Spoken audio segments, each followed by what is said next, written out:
कानपुर की सीसामऊ सीट पर इरफान सोलंकी को हराने की जिम्मेदारी भाजपा ने सलिल विश्नोई को दी है, जो पहले आर्य नगर सीट से चुनाव लड़ा करते थे।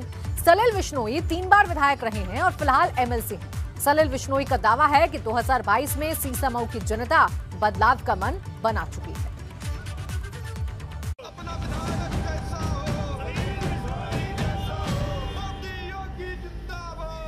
कानपुर की सीसामऊ सीट की लड़ाई दिलचस्प हो गई, जहां पर सपा के इरफान सोलंकी के खिलाफ भाजपा ने सलिल विश्नोई को चुनाव मैदान में उतारा है। हालांकि सलिल विश्नोई की सीट इस बार बदल दी गई है। लखनऊ चलो की इस खास पेशकश में हमारे साथ हैं सलिल विश्नोई। सलिल विश्नोई पहचान के मोहताज नहीं है, उत्तर प्रदेश सरकार में मंत्री रहे हैं, 3 बार के विधायक रहे हैं और एमएलसी हैं, लेकिन इनकी सीट को इस बार बदल दिया गया है। विरोधी कह रहे हैं कि जिस पिच पर पिछले कई वर्षों से ये खेलते आए हैं, वो पिच एंड टाइम पर बदल दी गई। भारतीय जनता पार्टी ने जब सूची जारी करी तो आर नगर से तैयारी करने वाले सलिल विश्नोई सीसामऊ आ गए हैं। सलिल विश्नोई हमारे साथ, उनसे बात करते हैं। विरोधी कह रहे हैं कि आपकी पिच बदल दी गई है, कैसे खेलेंगे नई पिच पर? देखिए, हमारे यहाँ कोई पिच नहीं बदलती है। पूरा कानपुर एक है, उसी का एक हिस्सा आर नगर था, दूसरा हिस्सा सीसामऊ है।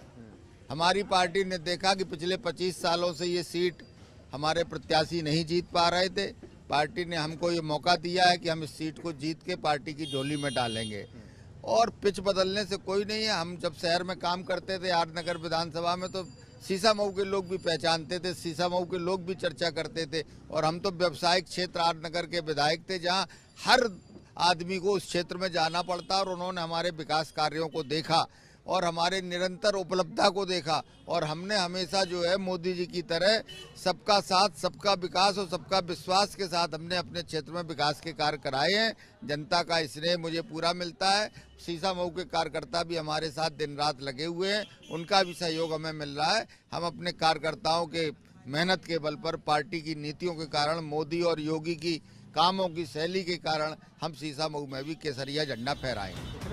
पिछले चुनाव में आरोप लगे थे कि सलिल विश्नोई और सीसामऊ सीट से प्रत्याशी की हार की वजह भीतरघात था, जिस पर सलिल विश्नोई का दावा है कि भीतरघात जैसी समस्या का अंत हो चुका है और पार्टी पीएम मोदी और सीएम योगी की उपलब्धियों पर चुनाव लड़ रही है। इस बार हमने देखा था कि कुछ कम मार्जिन से आप भी हार गए थे, और जो सुरेश अवस्थी यहाँ से भारतीय जनता पार्टी के प्रत्याशी थे, वो भी कम मार्जिन से हारे थे। भीतरघात की बड़ी बात देखी गई थी, इसको किस तरह से आप लोग रोकने जाएंगे? मुझे नहीं लगता कि इस बार कोई भीतरघात होगा, क्योंकि इस बार हमारे सामने उद्देश्य है। हमारा कार्यकर्ता उत्साहित है, प्रफुल्लित है, और वो पार्टी को जिताने का पूरा काम करे। इन मुद्दों को लेकर के इन लोगों के बीच आ रहे हैं और इन लोगों को समझाएंगे आपकी ये काम सरकार ने किया है और इनके बेनिफिट का ये काम है, इसलिए आपको इस बार चुना जाए। देखिए, हम ये समझा सकते हैं, अभी हम लोग कोविड का जब हुआ तो हमारी पार्टी के अलावा कोई दूसरे राजनीतिक दलों के लोग सड़क पर नहीं दिखाई दिए। हमारी पार्टी का हर कार्यकर्ता अपने घर से 4 लोगों के लिए भोजन मिला के बाईपास से जाने वाले प्रवासी मजदूरों की सेवा कर रहा था।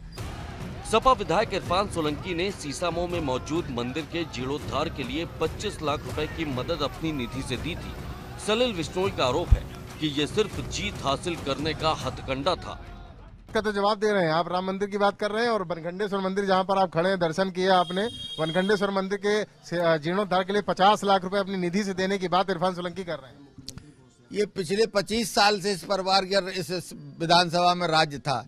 कभी उन्हें इससे पहले नजर नहीं आया बलखंडेश्वर मंदिर। बलखंडेश्वर मंदिर तो सैकड़ों साल पुराना है। अब की बार जब चुनाव में उन्हें अपनी नैया डूबती हुई नजर आई, तो उन्होंने भगवान बलखंडेश्वर के मंदिर पे अपना शीश झुकाया। भाजपा प्रत्याशी सलिल विश्नोई सीसामऊ सीट से अपनी जीत का दावा कर रहे हैं। हालांकि उनको लखनऊ भेजने का फैसला कानपुर की सीसामऊ सीट की जनता के हाथ है। सीसामऊ से रतीश त्रिवेदी के साथ ब्यूरो रिपोर्ट, एबीपी गंगा।